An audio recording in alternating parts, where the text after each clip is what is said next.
Ahora, ya que hablamos de la vida de Jeffrey, vamos a hablar más de lo que significa un asesino en serie. ¿Y qué significa entonces? Bueno, pues los asesinos en serie se pueden describir como personas que matan más de una vez. Lo que los distingue de un asesino normal es que normalmente los asesinos matan por un propósito en específico. Por ejemplo, previamente conocía a su víctima personalmente y tiene una razón en específica para matar a su víctima. La mayoría de las veces matan por una motivación personal. ¿Y los asesinos en serie? Ellos cometen los asesinatos en lugares y periodos temporales diferentes. O sea, el tiempo entre cada homicidio puede ser de días o hasta incluso años antes de que vuelvan a hacerlo. Ahora, los asesinos en serie sí tienen motivaciones, pero son más complejas que las de un asesino normal.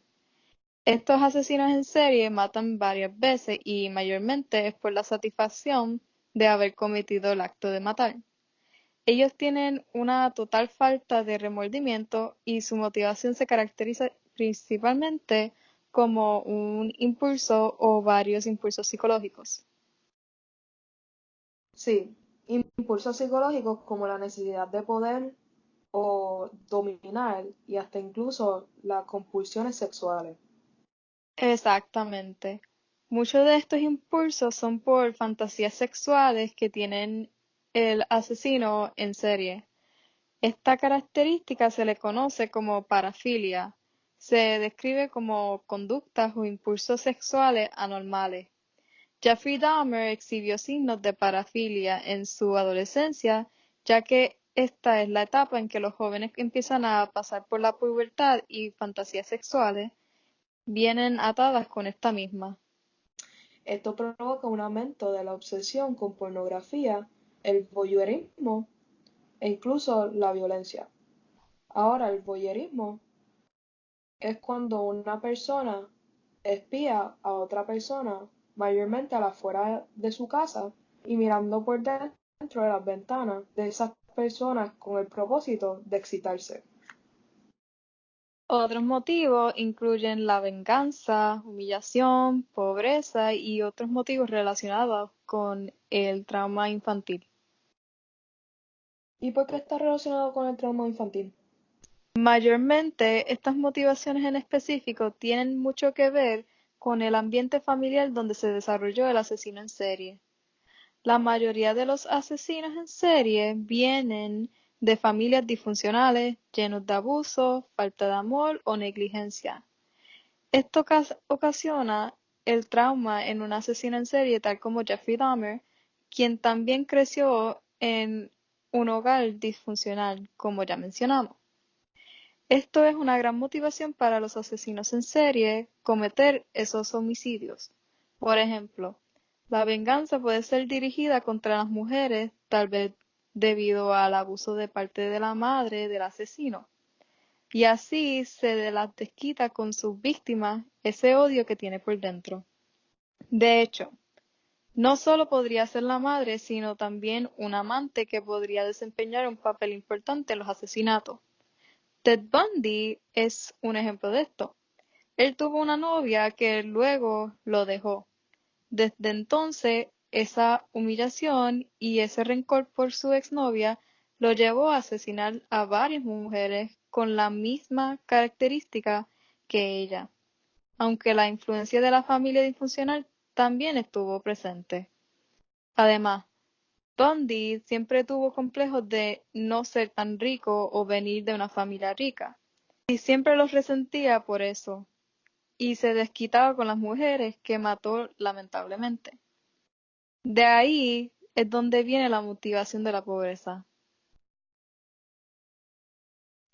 Pues con esa información podemos denominar que las motivaciones de Jeffrey Dahmer a cometer esos actos de horror fue debido a la negligencia de sus padres, el divorcio y parte de su madre, falta de amor y atención, impulsos sexuales y la más importante de todas, la soledad, ya que Dahmer En realidad estaba en búsqueda de una pareja que pudiera dominar y que nunca dejara como lo hizo sus padres. Hay varias cosas que rodea y pasa por la mente de un asesino en serie. Además de las fantasías sexuales, el asesino en serie tiende a tener pensamientos depresivos. Esto conlleva los pensamientos de suicidarse. También tienen miedo a ser rechazados, se sienten inferiores y a veces se odian a sí mismos. A pesar de todo esto, pues no se puede negar que también ellos anhelaban una sensación de dominio y poder e incluso pueden excitarse nada más por cometer los actos. Lo más sorprendente de esto es que, a pesar de todos estos comportamientos exhibidos, los asesinos en serie a veces son los que tú menos esperabas. Puede ser los vecinos que siempre hacen barbecues y invitan al vecindario entero a cual que son padres, familiares y hasta compañeros de trabajo. Siempre es los que uno nunca sospecharía de.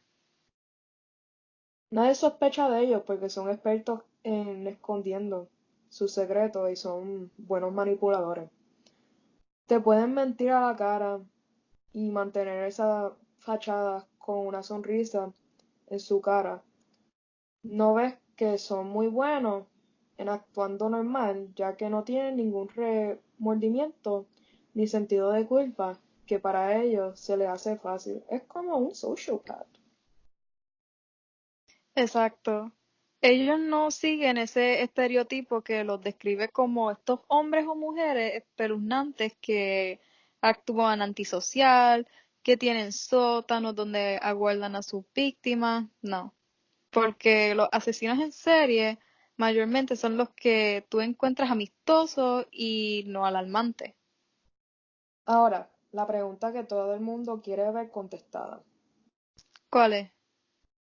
¿Los asesinos en serie se crean por naturaleza o por enseñanza? Bueno. Hay muchos aspectos que se han debatido entre los asesinos en serie por crianza o por naturaleza.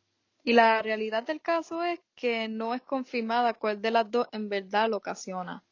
Sin embargo, sí se puede confirmar que ambas juegan un rol en creando un asesino en serie, pero cada caso es distinto. Porque puede haber un asesino en serie que es criado en hogares saludables, como por ejemplo Dennis Rader, un infame asesino en serie, este, denominado un asesino serie de naturaleza. No obstante, están los que se criaron en casas abusivas sufriendo de negligencia como Charles Manson. Esta sería un asesino en serie de crianza. Así que, no es confirmado cuál es la causa de los asesinos en serie. Eso es correcto, pero en mi opinión es un poco de los dos cuando vienes a pensarlo bien. Jeffrey Dahmer sería por naturaleza, ¿verdad? No exactamente. Su caso es raro, ya que su familia no era abusiva, pero a la misma vez no fue completamente perfecta. También no se puede ignorar su interés y curiosidad tras los intestinos de los animales desde una muy temprana edad. Podemos concluir con que Jeffrey Dahmer fue mayormente por naturaleza, sí, porque en su familia nadie le enseñó a ser abusivo y cruel hacia las otras personas. Sin embargo, sus motivaciones sí vinieron del abandono de sus padres tras pasar por el divorcio y sí tuvo que ver con su desarrollo a convertirse en un asesino en serie.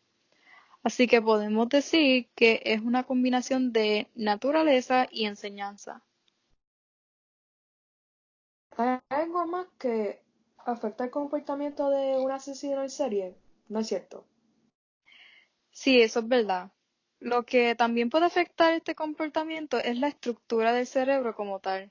O sea, el cerebro de un asesino en serie es diferente a la de una persona normal o la de un asesino de ira que matan por rabia.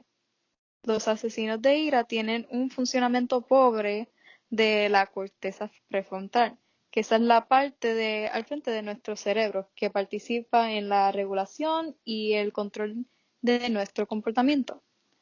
Al contrario a la mente de un asesino en serie, no tiene este problema.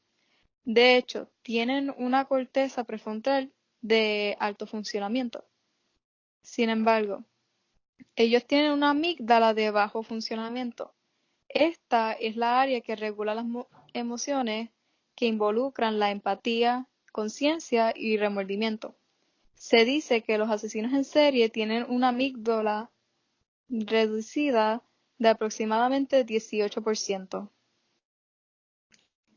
Esto explica por qué no sienten pena por los asesinatos que cometieron. Sí. Otro factor que lo implica es el hecho de que tienen una frecuencia cardíaca en reposo baja, o sea, que su corazón no late al mismo ritmo que la de un corazón normal, lo que podría significar que no sienten tanto miedo. Para ellos, la vida es aburrida y no hay emoción, y eso es lo que anhelan. Entonces buscan una estimulación intensa para tener algo de emoción en sus vidas. Entonces, todas las personas con estas mismas características en su cerebro crecen a ser asesinos en serie. No, porque todo depende del tipo de ambiente en el que crecen también. Entonces, no necesariamente todos los que tienen una amígdala de bajo funcionamiento se convertirán en un asesino en serie. Por ejemplo, hay un médico al que se le escaneó el cerebro y confirmó que tenía una amígdala de bajo funcionamiento. La única diferencia era que creció en un hogar amoroso y no se convirtió en un asesino en serie. Así que Jeffrey Dahmer pudo haber tenido un común estas características en su cerebro. Puede ser.